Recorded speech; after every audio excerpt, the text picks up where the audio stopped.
زیادہ دھیان نہیں دیا، لیکن اچانک مجھے محسوس ہوا کہ یہ آواز مجھے جانی پہچانی لگ رہی ہے۔ میرے دل میں ایک بے چینی سی پیدا ہوئی۔ میں عام طور پر کسی اجنبی عورت کی طرف متوجہ نہیں ہوتا تھا، مگر جانے کیوں اس وقت میرے قدم خود بخود دکان کے اندر جھانکنے پر مجبور ہو گئے۔ میری نظریں اس عورت پر پڑی اور میں جیسے ساخت ہو گیا۔ سامنے کھڑی عورت کوئی اور نہیں، میری سابقہ بیوی ارم تھی۔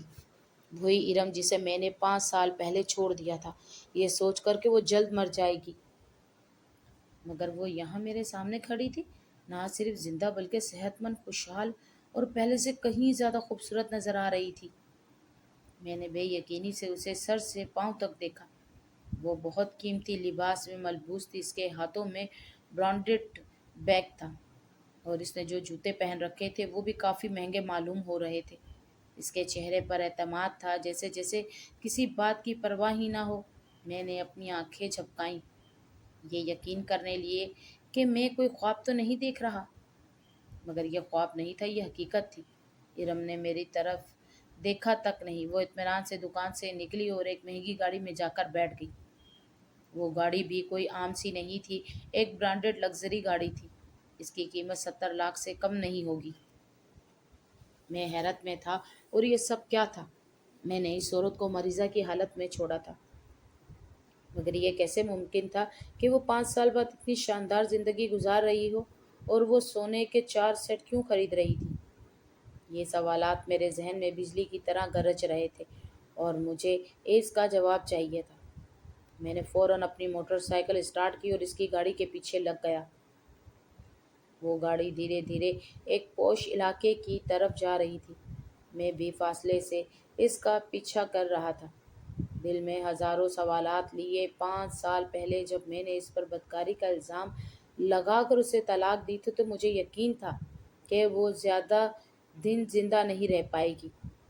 میں نے خود کو تسلی دی تھی کہ میں نے صحیح فیصلہ کیا، میں نے خود کو ایک خطرے سے بچا لیا، مگر اب جو کچھ میں اپنی آنکھوں سے دیکھ رہا تھا وہ میرے تمام خیالات کو جھٹلا رہا تھا۔ اس کی گاڑی اس کے عالیشان بنگلے کی باہر رک گئی۔ میں نے اپنی موٹر سائیکل کچھ فاصلے پر روکی اور دیکھا کہ ایک ملازم نے بھاگ کر آگے بڑھ کر اس کے لیے گاڑی کا دروازہ کھولا۔ وہ بے فکری سے اتری اور اندر چلی گئی۔ میں دنگ رہ گیا، یہ بنگلہ، یہ گاڑی، یہ ملازم، یہ سب کیسے ممکن تھا؟ مجھے اپنے ہی فیصلے پر شک ہونے لگا۔ اور اگر وہ واقعی بیمار تھی تو آج تک زندہ کیسے رہی؟ اور اگر وہ واقعی بدکار تھی تو اس کے پاس اتنی دولت کہاں سے آئی؟ میں نے اپنی مٹھی بھینچ لی۔ میں اس کا پیچھا کر کے آیا تھا، میں اب دروازے کے اندر کیسے جا سکتا تھا؟ یہ سوال میری ہمت توڑ رہا تھا، مگر میرے دل میں تجسس کسی صورت کم نہیں ہو رہا تھا۔ میں نے فیصلہ کیا کہ مجھے حقیقت جاننی ہوگی، چاہے اس کے لیے مجھے کچھ بھی کرنا پڑے۔ میں موٹر سائیکل سے اترا اور بنگلے کے باہر کھڑے گارڈ کے قریب جہاں پہنچا۔ میں نے اسے عام آدمی کی طرح سلام کیا اور کہا کہ یہ جو اندر خاتون گئی ہیں، یہ یہاں کب سے رہ رہی ہیں؟ گارڈ نے میری طرف غور سے دیکھا اور بولا، صاحب آپ کون ہیں؟ اندر جانے کی اجازت نہیں ہے۔ اور رہی بات میڈم کی، تو وہ پچھلے 3 سال سے یہاں رہ رہی ہیں۔ میری حیرت میں مزید اضافہ ہو گیا۔ 3 سال یعنی طلاق کے 2 سال بعد اس کی زندگی میں کوئی بڑی تبدیلی آئی تھی؟ میں نے مزید سوال کرنے کی کوشش کی، مگر گارڈ نے مجھے شک کی نظر سے دیکھتے ہوئے آگے بڑھنے سے روک دیا۔ میں وہیں سے پلٹ آیا، مگر میرے دماغ میں شدید بے چینی تھی۔ میں نے سوچا کہ مجھے کسی نہ کسی طرح اس سے ملنا ہوگا۔ میں جاننا چاہتا تھا کہ اس کی زندگی میں ایسا کیا ہوا کہ وہ ایک لاچار، بیمار اور اس سے ایک امیر اور خوشحال عورت میں تبدیل ہو گئی۔ میں نے فیصلہ کر لیا تھا کہ میں کل دوبارہ آؤں گا اور کسی نہ کسی طرح اس سے ملنے کی کوشش کروں گا۔ یہ رات میرے لیے بہت بھاری تھی۔ میں سونے کی کوشش کر رہا تھا، مگر نیند آنکھوں سے کوسوں دور تھی۔ ارم کی وہ پرانی تصویر میرے ذہن میں آ رہی تھی، جب میں نے اسے طلاق دیتے ہوئے اس کی آنکھوں میں آنسو دیکھے تھے، اور اب ان کی تصویر جب وہ ایک شاہانہ زندگی گزار رہی تھی۔ میرا دل کہہ رہا تھا کہ میں نے بہت بڑی غلطی کی تھی، مگر میرا دماغ اب بھی سوال کر رہا تھا کہ آخر ارم زندہ کیسے بچ گئی؟ کیا ڈاکٹر نے غلط کہا تھا؟ کیا میں نے اپنی زندگی کا سب سے بڑا فیصلہ کسی غلط فہمی کی بنیاد پہ کر لیا تھا؟ یہ سوال مجھے رات بھر سونے نہیں دے رہا تھا۔ رات بھر میں بے چینی میں گزارنے کے بعد میں نے صبح ارم سے ملنے کا فیصلہ کیا۔ میرے دل میں عجیب سا اضطراب تھا، جیسے میں کسی بھی بہت بڑے انکشاف کے قریب پہنچ چکا ہوں۔ میں اپنی موٹر سائیکل پہ سوار ہو کر اس کے بنگلے کی طرف روانہ ہو گیا۔ بنگلے کے باہر پہنچ کر میں نے گارڈ سے بات کرنے کی کوشش کی۔ گارڈ نے مجھے گھور کر دیکھا اور بولا، صاحب آپ کو میڈم نے اندر بلایا ہے۔ میں حیرت میں پڑ گیا۔ ارم نے مجھے دیکھتے ہی اندر بلانے کا فیصلہ کیسے کر لیا؟ کیا وہ مجھے پہلے ہی پہچان چکی تھی، یا پھر اس کے دل میں بھی کوئی سوال ہے جو جواب مانگ رہے تھے؟ میں خاموشی سے اندر چلا گیا۔ جیسے ہی میں نے دہلیز پار کی، میری آنکھیں حیرت سے کھلی کی کھلی رہ گئیں۔ گھر باہر سے جتنا شاندار اور پرستش نظر آتا تھا، اندر سے بھی اتنا ہی دلکش اور جدید طرز پر سجا ہوا تھا۔ ہر چیز قیمتی اور نفیس تھی، جیسے کسی خوابوں کی زندگی میں قدم رکھ دیا ہو۔ میں نے ایک نظر پورے ہال پر ڈالی اور پھر اپنی نظریں ارم پر جما دی۔ وہ سامنے ہی کھڑی تھی، کسی رانی کی طرح ایک باوقار انداز میں۔ وہ پہلے سے زیادہ خوبصورت اور پر اعتماد نظر آ رہی تھی۔ اس کے چہرے پر وہ اذیت نہیں تھی جو میں نے آخری بار اس کے چہرے پر دیکھی تھی۔ اس کی آنکھوں میں کوئی خوف یا کمزوری نہیں تھی، بلکہ ایک مضبوط عورت کی جھلک تھی جو اپنی زندگی کے ہر دور کو پیچھے چھوڑ کر آگے بڑھ چکی تھی۔ میں نے ایک پل کے لیے خود کو سنبھالا، پھر آہستہ سے کہا، یہ سب کیسے ہو گیا؟ مجھے تو لگا تھا کہ تم اس دنیا سے جا چکی ہوگی۔ ارم نے مجھے غور سے دیکھا، ایک لمبی سانس لی اور پھر بولی، ایک چھوٹی سی غلط فہمی کی وجہ سے تمہاری اور میری زندگی بدل گئی۔ مجھے کوئی ایڈز نہیں تھا، ڈاکٹرز کو غلط فہمی ہوئی تھی، میری رپورٹ کسی اور مریضہ کے ساتھ بدل گئی تھی۔ میں نے بے یقینی سے اسے دیکھا، میرے دماغ میں ہلچل مچ گئی۔ میں نے 5 سال پہلے اس کی غلط فہمی کی بنیاد پر فیصلہ کیا تھا۔ کیا واقعی ایسا ممکن تھا؟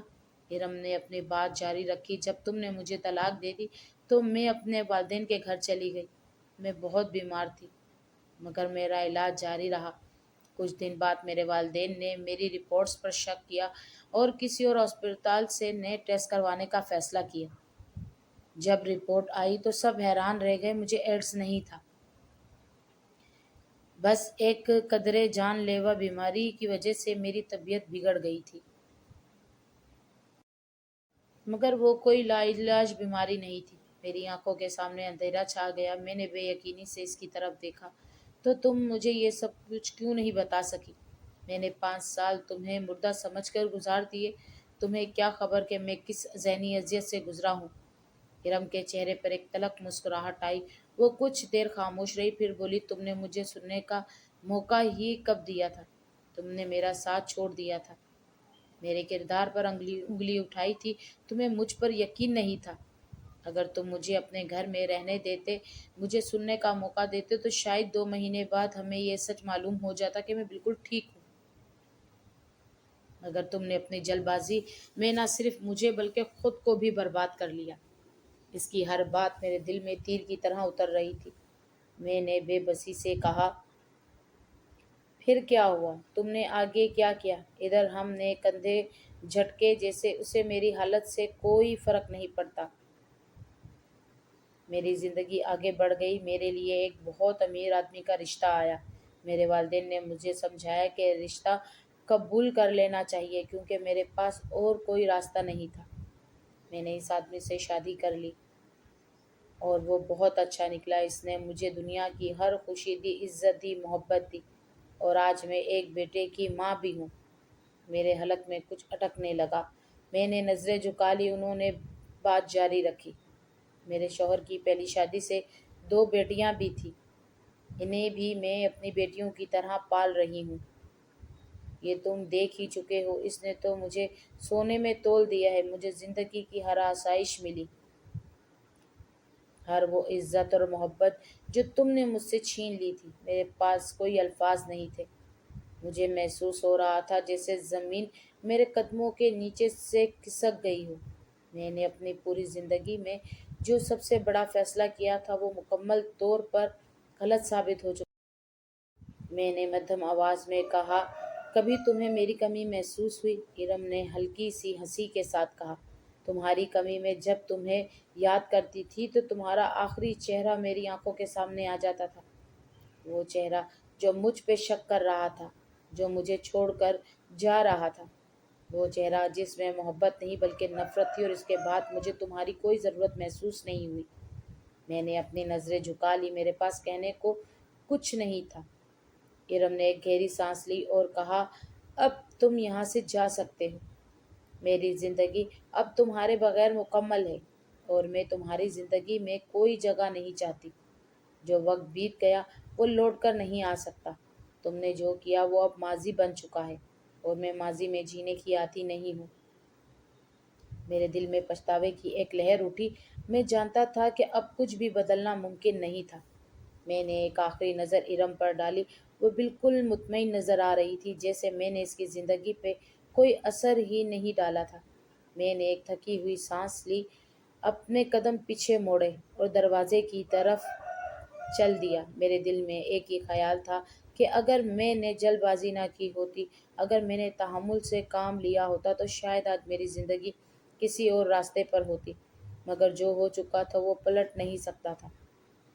میں نے دروازہ کھولا اور باہر نکلا، اپنی موٹر سائیکل پر بیٹھ گیا۔